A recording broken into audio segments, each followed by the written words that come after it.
Hey, this is Seth Peak with the Peak Show here with two of my good buddies, Dylan Linnenkamp and Harry Bennett. How's it going, guys? Great. Good, Seth. Thanks We for got having Dylan me on. Linnenkamp with Harper Homes and Harry Bennett with the Loan Depot. I wanted to get on here with you guys. We're coming to the end of 2024, and we all work together very often. You're Harry's preferred lender, Dylan's our preferred home inspector. And I know it's been a crazy year for people. A lot of people have rebounded out of 2023, projecting to keep growing through 2025. And I wanted to get on here and get a pulse from you guys, maybe share some stories about how the year went, what's coming up in 2025, and sort of overall feeling of moving forward. But first off, I want to start off by Harry's been on my YouTube channel a lot, and I want you to jump in here and let us know about a recent change and kind of details about that. So prior I was working with Mark Frasca over at Equity Reach Mortgage Solutions, which is another direct lender here in Aurora Grande, and they're fantastic, great local lender to work with. And so recently decided to make a switch over to Loan Depot, and so I've been here for the past, I'd say about 90 days now. I've been here, and it's been going well. And they're really quick, really fast to underwrite. They've got a lot of unique programs, loan programs, and bridge loans and things like that. So there's a lot more product offering, I'd say, here where I'm at, and speed, the processing, LOA, they've been fantastic. So it's been a good transition. Do you feel like coming from one mortgage house, going from one company to the next during this time would have been harder, like going from late spring into early summer when the market's like heating up, a little bit busier with buyers? Yes and no, because when I first transferred over, I already had, within the first 2 weeks, I had already a buyer that was getting into contract. So there was already momentum going. I've already had a few loans closed since being here. Thank Lord, because it's always challenging. But I believe that it was a good time to do it, because you're not having too much of a fiasco going on. Because there's loans or loans, right? They're going to be loans whether I do it here, or whether I'm a broker, or whether I'm working with ABC Mortgage Company. Underwriting it typically is to be similar to each place. However, I have to learn myself, right, their system and their programs and how to input things correctly on their platform. So there is a little bit of that training that had to happen still. So it all worked out really well, I would say. So Awesome. It's been good. Thanks. That's awesome. Good to hear. We've been working together for a few years, and I know that it's going to be the same level of service because you're the individual. The business is, Right. the mortgage company, but the business is the business. And I know that you and Dylan do know each other, and you do have work together, and you see each other on a weekly basis. Sure. So you guys are very familiar with each other. And Dylan, you were telling me all year, man, this is the best year of your business. Tell us a little bit more about that, and why do you think that is?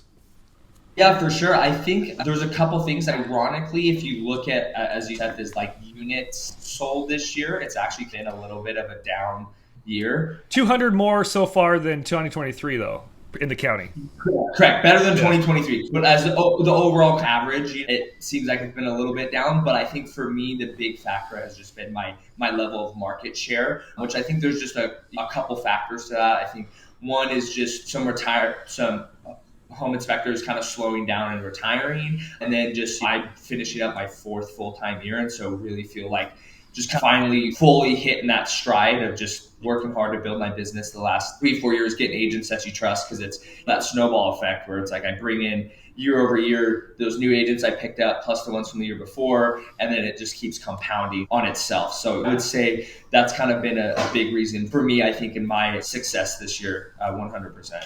You've also made relationships with brokerages. So, like, if you build trust with the head honcho at a brokerage, or someone with yielding some sort of influence at a brokerage will bring you in and say, this is the guy, then all of a sudden the whole brokerage uses you, right? Sure. No, and you make a great point. One of my best brokerages is probably Keller Williams, and then Richardson Properties. Keller Williams, they're a massive company. I mean, they're probably one of the biggest ones on the Central Coast. So not as much percentage-wise, but Richardson, I probably do volume-wise at least half that office, just because, again, their brokers use me, a lot of their top agents use me, and real estate agents love to chat and network. And so when they've got a good vendor that they like, they're always throwing it out there. Oh, hey, have you used Dylan? Have you used this guy? And all industries, but especially real estate, the vendors like to use who they know and trust. And so, and then just getting those agents that do a lot of consistent volume. One of the more recent agents I've started doing more consistent work for is Lindsay Horn. She's been the top agent on the Central Coast for 6 years in a row. So also getting those agents that are just doing a lot of volume where they're throwing you almost an inspection a week. So, well, it's great. It's great to, honestly, it's good to partner with vendors like yourself that are growing, and also because it's credibility to us when we're bringing you to the client and saying, hey, here's a up and coming best inspector growing the fastest out of any inspection company in the Central Coast, and for a reason. So it's good to have that in our back pocket, because the client's going to be more, they're going to be more taken care of when they have someone who's always looking for cutting edge things that you can do, services you can provide, for sure. Harry, in terms of like, I have my opinion about it, but in terms of like NAR settlement, have you seen more with your buyers like nervous about having to pay that commission out of pocket, or have you seen transactions go different than they did a year ago in terms of who's paying what?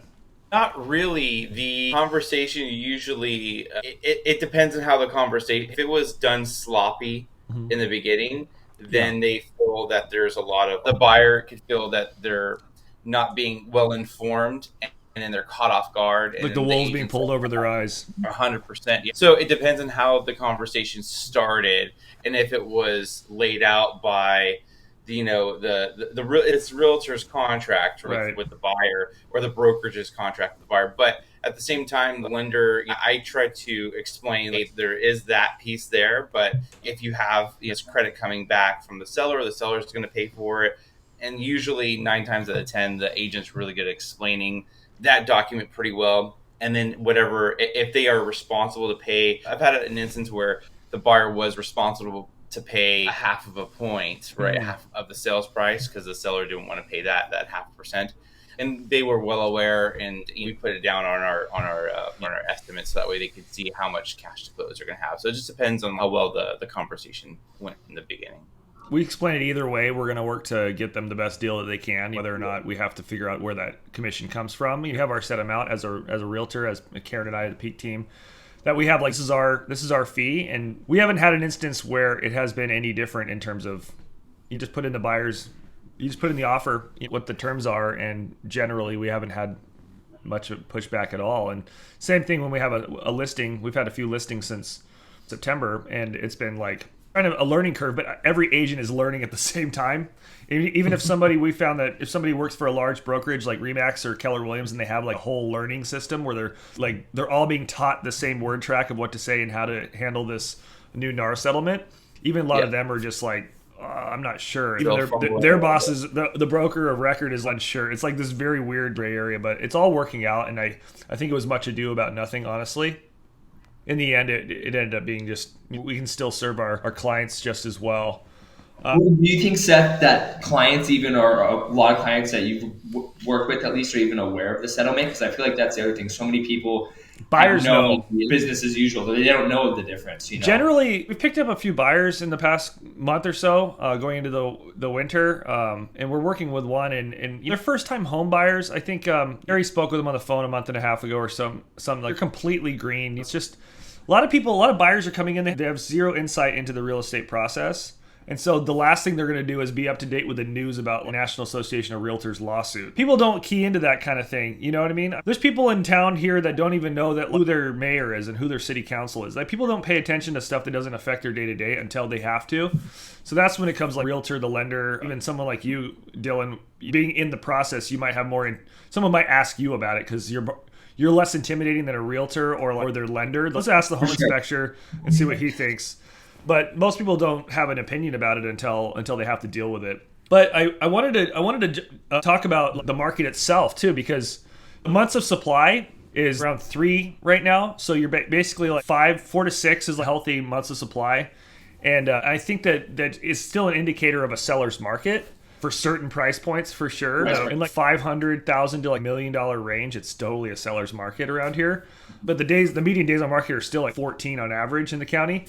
But are you seeing still it being a seller's market, Dylan? Are you still seeing a lot of an uptick or stabilization of your seller pre-inspections versus just buyer's inspections as it equalized, or do you see more and more people getting the seller inspection? I've seen a lot more sellers pre-inspections, honestly. This last year, I've definitely done the most. I think it's a combination of, it still is a seller's market, but it is cooling down a bit. I also just think that that's becoming more of an industry standard. I know we've talked about in the past is a lot of, during COVID, when we had a lot of agents from the Bay Area and LA, that's kind of how they operate down there, is a lot of pre-listings. And so I think a lot of our agents kind of got wise to that and are like, oh, you know what, that's a smart idea. Let's do that. And again, I think a lot of it too is it is a seller's market, but in my opinion, I feel like it has cooled off a little bit from the craziness of where sellers were kind of like, I don't have to do anything. I'm just putting it on the market, and then in a day I'm getting a $50,000 over ask cash price. It's still gonna go, but like, you know, those days of just like it's a guaranteed gone in a day, I think are a little bit behind us, which I've also seen too, which has been nice for me in contingency windows. It was pretty rough there when it was just crazy, is everyone had these 5-7 day contingencies. Yep. Call me up and I'm like, you and everyone else needs it done in 5 days. I only have so much time. Now I'm seeing a lot more 14 days, 21 days, like these more normal. Yeah, don't worry about it. Just sometime next week. Exactly, which is great for me because it's less stress of like, okay, I've got like 10 people who need it all done in 3 days. Well, I just want to clarify if someone's watching the video, months of supply is number of homes that are for sale divided by how many average sell per month. So anytime, any given time, how many for sale in the county divided by how many sell in the previous month. Like, that's how you run up that number. And we just need more inventory, right? And all experts and real estate economists are pointing towards like 12.5%. You had 9% inventory growth from 23 to 24, and they're projecting for 12%. So not a huge increase, but definitely 3% is a lot of homes when you're dealing with thousands of homes in the general area of Santa Barbara County, San Luis Obispo County. Well, so, Seth, as a real estate agent, and then you're on city council and involved in the building industry, I feel like really we're going to be, it seems like at least in our market, where we're locked in on that growth unless something really changes with the market or building more houses. You know what I mean? It seems like we're going to be locked in on that year over year. What are your thoughts on that as far as getting more supply out there? Well, you got the Dana Reserve down in Napomo, and so that's going to be what I heard someone say, like 10,000 houses, 8,000 houses. So that's going to be a large population of that's going to be people moving to the area because they want to, maybe they got a house with a lot of equity down south or up north, and they're going to sell it and come buy a nice, sweet $900,000 house that's like 4-bedroom house in Dana Reserve and new shopping, little grocery hub and new community. But you're also going to have people in the area. Say Harry lives in Napomo and he wants to go and upgrade to a brand new house into the Dana Reserve, then Harry's house is for sale. So you're going to have a lot of relocation in South County in people that are moving into this new neighborhood that see these shiny houses popping up and they're like, oh, look at these construction builder interest rates. Buy direct from the construction company. They're going to go through a lot of pre-sale and they're going to sell a lot of those. So all the people that are moving from, number one, they might be moving from a rental into that neighborhood.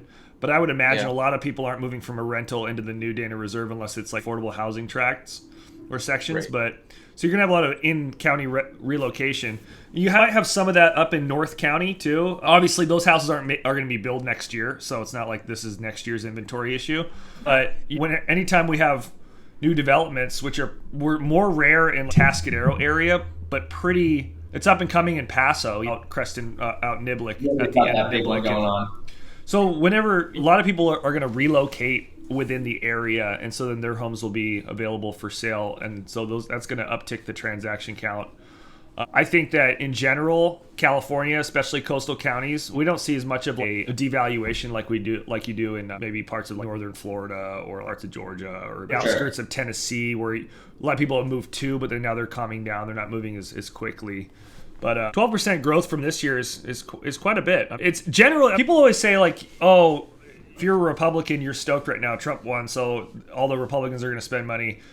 Truth be told, anytime any president election is over, the next year there's an uptick in transactions value. The real estate market goes like this. Where's the camera? The real estate market goes like this after every election. Doesn't matter if it's a Democrat, Republican, party doesn't matter. Economy always ticks up in the year after a presidential election. So we have that going for us historically for like years. The data shows that, except for one election, and I can't remember which one it was. It might have been around like a pretty crazy recession, but it's pretty much been a trend. It's always ticks up the year after a presidential election. So we have that going for us, but also really think that people have been holding back for so long and the interest rates are starting to ease. And I'm curious, kind of Harry's Everyone asked the mortgage lender when are interest rates coming down, and we've been hearing since July that they're going to come down 0.25% every 3 months, and we're not really seeing a whole lot of that. No, and you're told on the interest rates right now, like today, Habib, who's like the guru of forecasting interest rates and giving professionals like myself and thousands of others across the country what their it'd be. And today they're definitely on a locking bias, because obviously we're having the Fed meeting today. We're fully expecting that they're going to give us a quarter rate cut today, but now they're going to have their meeting, and the minutes of the meeting kind of like they project that in 2025 they're going to still do 75 or 100 basis points. How many are they going to cut, or is it going to be a hawkish tone?